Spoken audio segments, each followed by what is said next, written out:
When our corner of the galaxy came across humanity, they made no more of an impact than any other first contact. It was all gasps and shocks at their alien form, along with blind curiosity as to what they were like. They responded with a bit more enthusiasm than we did. It was the first time they had encountered an intelligent alien species in 200 years of exploration. They were so eager to integrate themselves into our community, it was kind of cute. Of course, it wasn't long before they became involved in an armed conflict. One of their allies and close trading partners had been attacked, so true to their word, humanity rushed to their aid. They moved so quickly to their allies' border it took the rest of the empires a moment to realize where the human fleets actually were. Everyone spectating the conflict looked within human borders or the borders between humanity and their allies, not the front line. Issues began forming soon after, however. Human fleets would often overextend, leaving themselves vulnerable to being cut off and eliminated. Everyone chalked this up to the new species being overeager to prove themselves, to make sure everyone knew they had an impact. Months went by, and this kept happening, and rumors began spreading.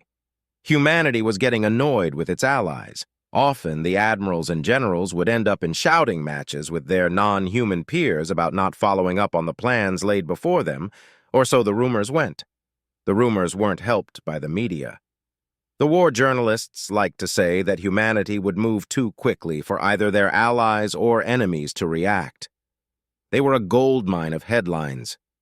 Humanity makes daring push to industrial world, human ships spotted deep behind enemy lines, and human fleet surrounds core shipyard were frequent headlines, sometimes followed by the likes of human ships make a hasty retreat to escape encirclement, or human ships run blockade to return to friendly lines. The other species then decided to look into humanity's tactics. Maybe they had historically been hit-and-run specialists and brought this mentality to their space combat. That was not the case. It was in the toolbox, but they used it while on the back foot to stem the tide of hostile forces. The question lingered for decades, until a human admiral retired due to old age. Everyone was shocked by this. It had been 2 decades since the war started, and an admiral was retiring due to old age. Maybe they were the last of the old guard, and this was an isolated event. 3 years later, another one retired, and another after 2 more years. Then the media jumped on this. Human high command no longer invested in war, or other things to that effect. The humans were confused by this. Then, some ensign on the deck of some ship said, maybe they don't live as long. So, an investigation was launched and found that humans only live to around 100. They had already spent 1/5 of their lives fighting this war. No wonder their high command was retiring. They were past their prime. And after that, it all clicked into place. Humans weren't overeager. They were on a much shorter time limit than the rest of us. Their bodies degraded faster, and their minds often followed suit. Modern medicine could do much to slow this process, but it was inevitable, at some point within 120 years, if the human was lucky. Most intelligent races engaged in this war could live to 300, with some reaching 500. What had been a drop in the bucket to us had been a significant investment for humanity. It also explained why they moved so fast and always went for a killing blow. They didn't have time to waste on a century-long war. They needed the war to end so they could rebuild a better world for their children. After that fact was discovered, human allies fully adopted their tactics. Instead of the attrition warfare everyone had grown used to and settled into, they transitioned into humanity's doctrine and saw great success. The war ended soon after, with border concessions, war reparations, and little else. The status quo would remain. And then the armchair historians settled in to break down the war from their offices, while the empires began the long process of rebuilding.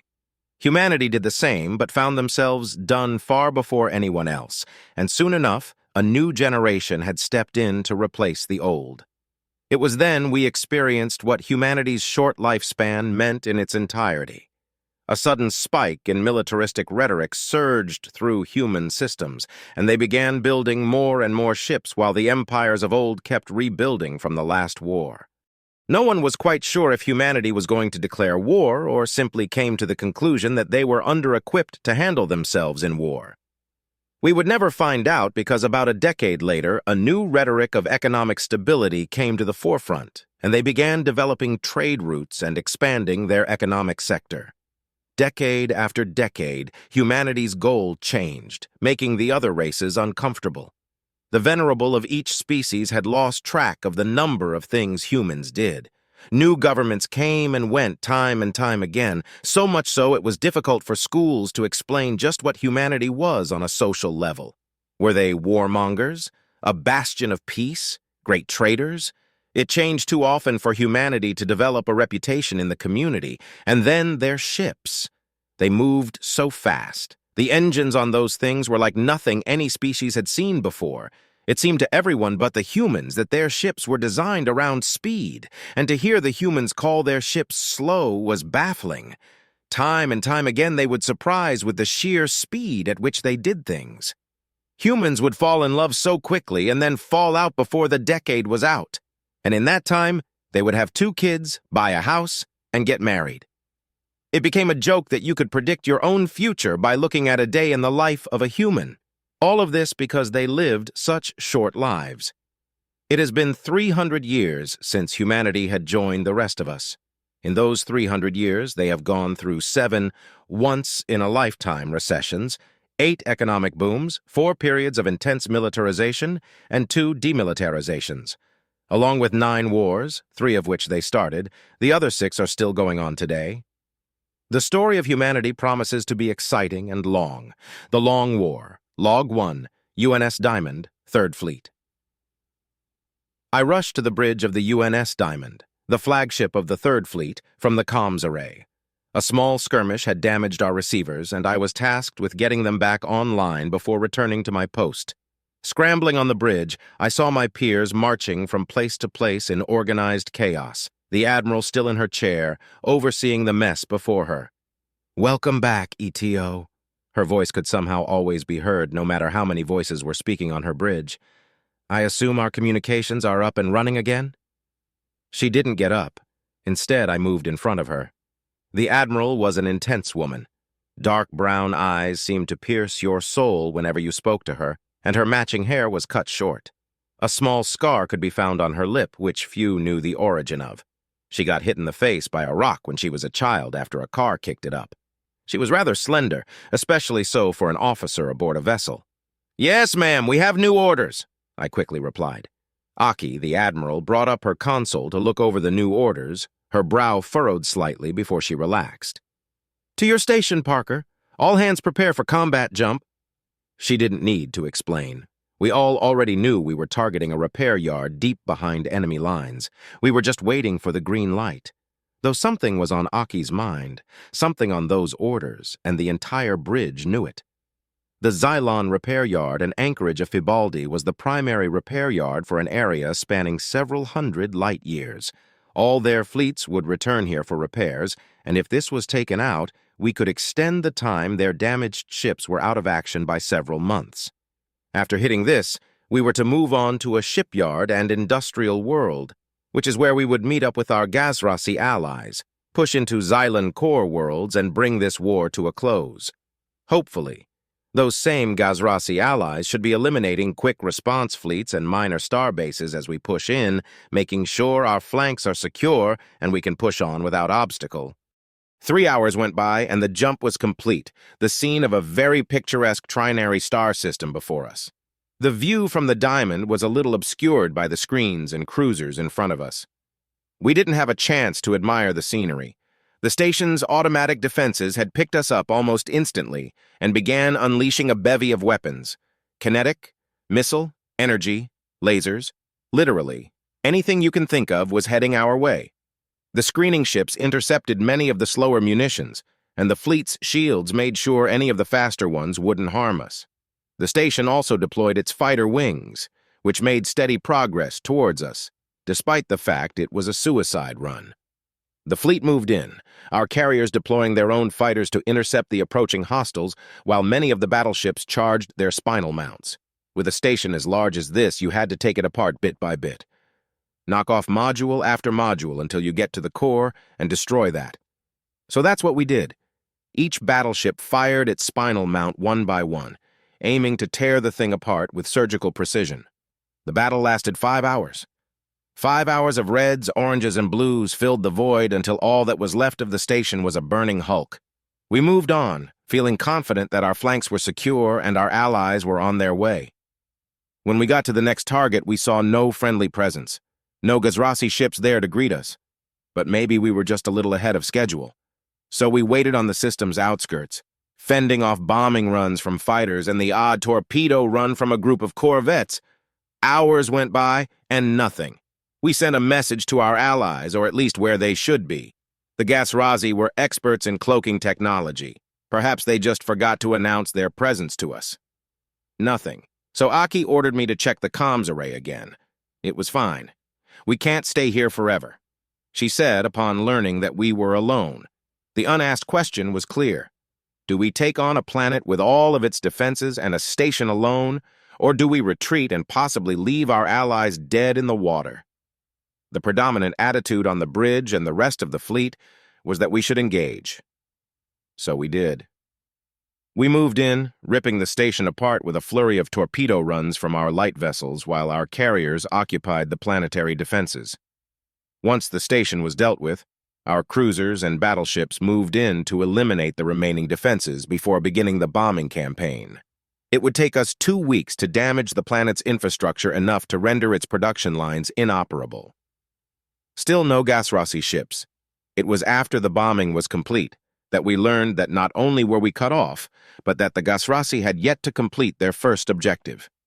The door had been shut on our escape, and now only one option remained for us. We had to break the door down.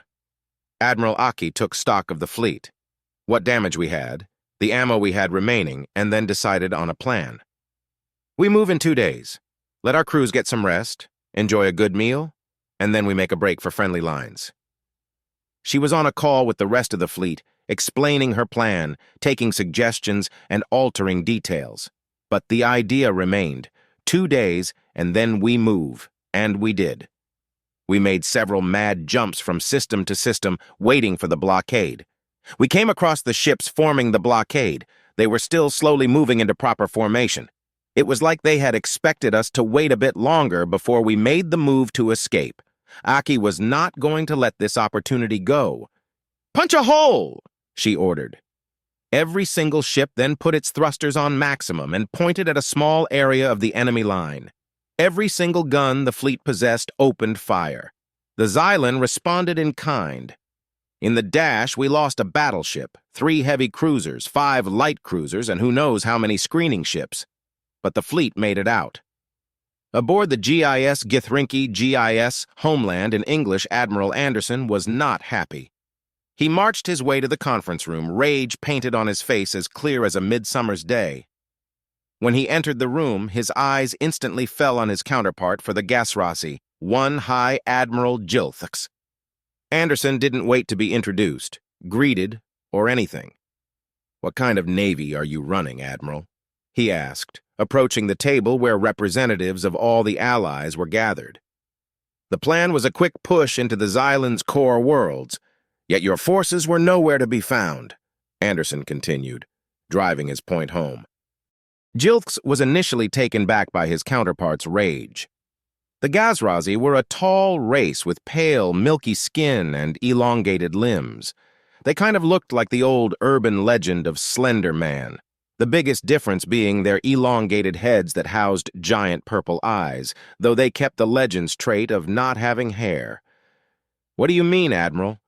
The First Fleet of Judgment is on schedule." Jilthx spoke in a confused tone. "On schedule?" Anderson replied, astonished.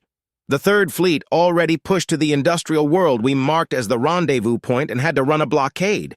They got encircled. You fleet was nowhere to be found." What were you doing? "You were supposed to be there in, 3 months? The alien replied. 3 months? 3 damn months? You're joking, right?" Anderson was astonished.